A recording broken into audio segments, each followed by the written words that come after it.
This video is brought to you by Artistworks. Artistworks are part of TrueFire Studios, and they offer direct access to master musicians through their innovative online learning platform. Partnering with iconic musicians, they've crafted decades of industry experience into guided paths of online learning. Crucially, there's an option to get personalized feedback tailored specifically to your playing via their unique video exchange. Get direct guidance towards your playing goals. You can use the code GNC40 for 40% off of any of Artistworks courses.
Okay, so this is a question that I've got asked a fair amount, and I was just playing some guitar this morning. I thought, well, maybe today I'll sort of like do a stock check and see how many guitars I've got here. You know, as I demo some of this stuff for YouTube, that has been quite a big catalyst for accumulating a lot more gear. over the years. So I think if I was not doing this as much, I would probably have less guitars. That to me would possibly not be a bad thing. Over the years, I have actually pared things down a bit, but this is what we've got so far. So let's do a Strat check to start off. So you will of course be familiar with this one. This is my #1 guitar out of all of them, and so we start with this first. K-Line Springfield. I bought it on a forum for about £850 a few years ago. Since then, they've sort of gone up in price because people know a little bit more about them because someone uploads a lot of videos with them on YouTube. This was the most recent Strat that I got from Chris at K-Line. Paid for it, by the way. And this one weighs about £7 and 2 ounces, but all the other specs are pretty much identical to the blue one, except they've got his own kind of version of the Lola Dirty Blonde in there. I think he calls them K-Line Signatures, but really nice guitar. Jake gigged this one for a little while. But yeah, this is the one that I could gig if I wanted to. I think this is the second K-Line that I bought. This is in my gig bag at the moment. So this is, again, similar specs to the blue one, but not as precious to me. So I'm happy to take this one out and gig it. It has Monty's pickups in it. Another lovely guitar. And I don't own any Fender Strats anymore. I've got the gold Springfield that has a soft V type neck, but the neck pickup on that is dodgy at the moment, or the wiring, so that's in the cupboard. I've got this K-Line Truxton, so this is his version of a Telecaster. Again, super lightweight, and it's got something sort of like a Strat pickup in the neck, I think. Both his pickups again, but this is kind of a Tele. Speaking of Teles, I actually have my own parts caster that I made. This probably is my favourite Telecaster, to be fair. And I have the Stratocaster version of this. I still have these because this one I really like the way it feels to play, and I really like the way it looks. K-Line pickups in there. I've done videos on this as well, but I've also got the Stratocaster version that I put together, which has slightly different parts and all that sort of stuff. But yeah, this one is in my gig bag as well. I bought this Ibanez AZ to do a few reviews and to have a guitar that's a little bit more modern.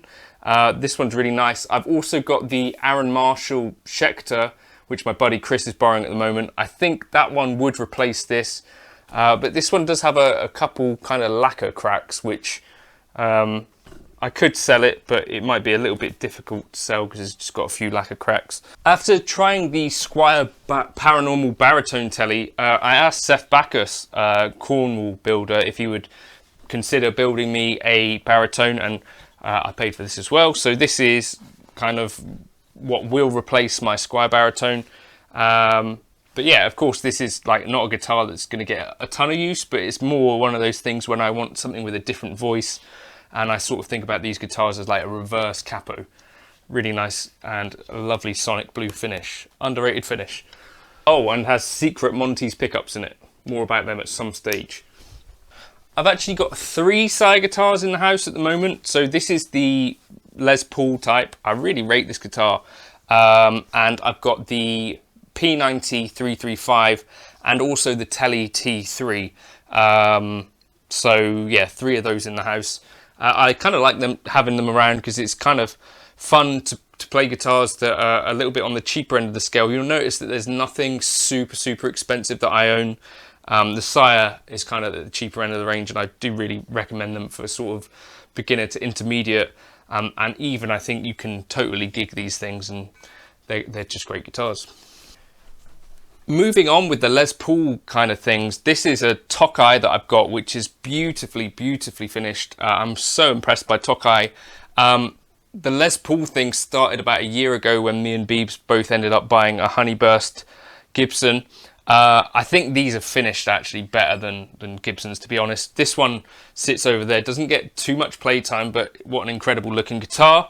And also the back as well. Beautiful piece of work. I've actually got a Tokai over there that I need to demo for Rose Morris, but yeah, that one. And I've also then got the Maybach, which is the lightest Les Paul that I've ever played. Kind of has a bit of the old relicking going on. A really beautiful guitar. At the moment, this volume pot here is a little bit dodgy, but this one I think will replace my Gibson, which is in the cupboard. because it's lighter, plays better. It doesn't look as good, but other than that, it's kind of got all of the things that you'd want from a Les Paul.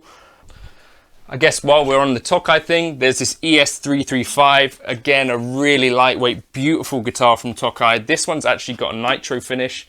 I think this was about $12.50, something like that. Nothing crazy money-wise.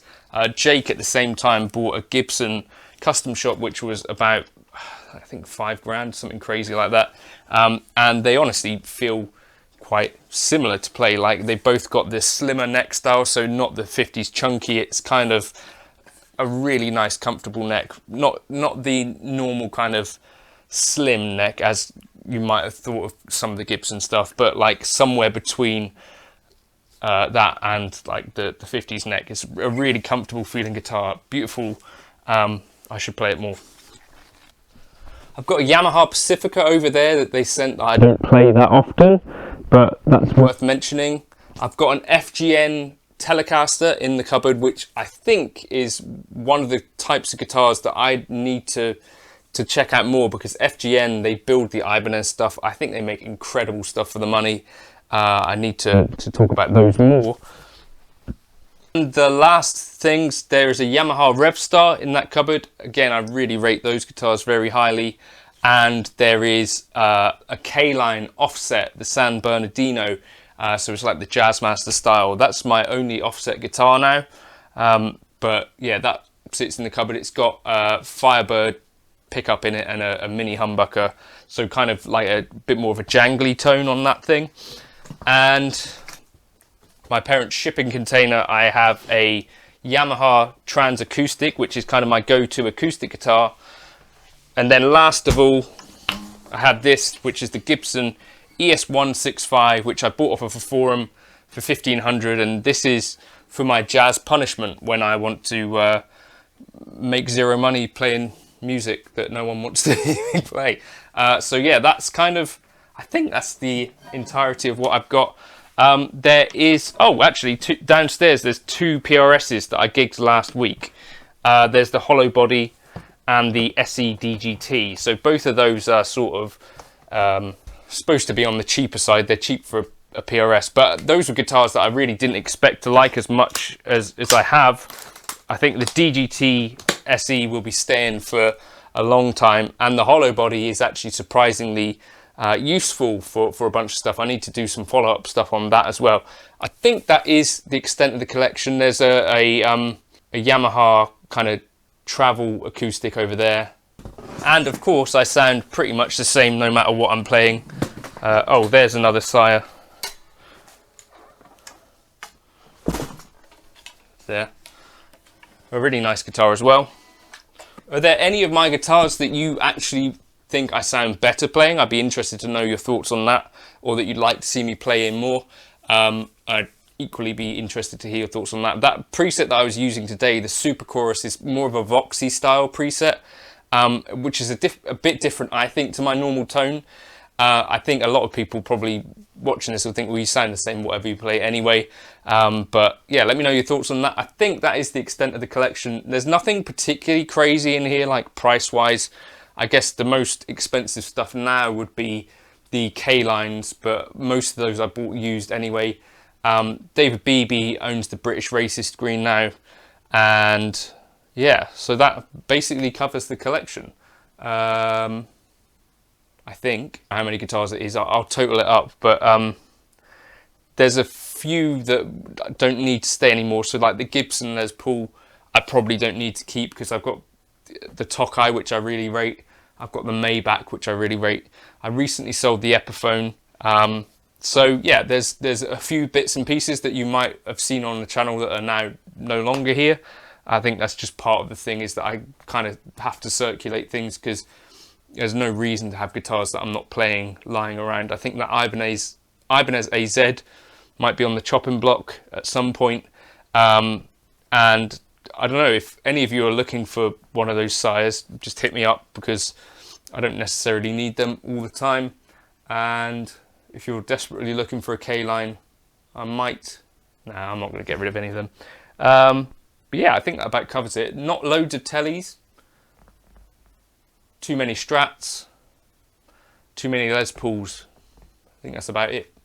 Cheers.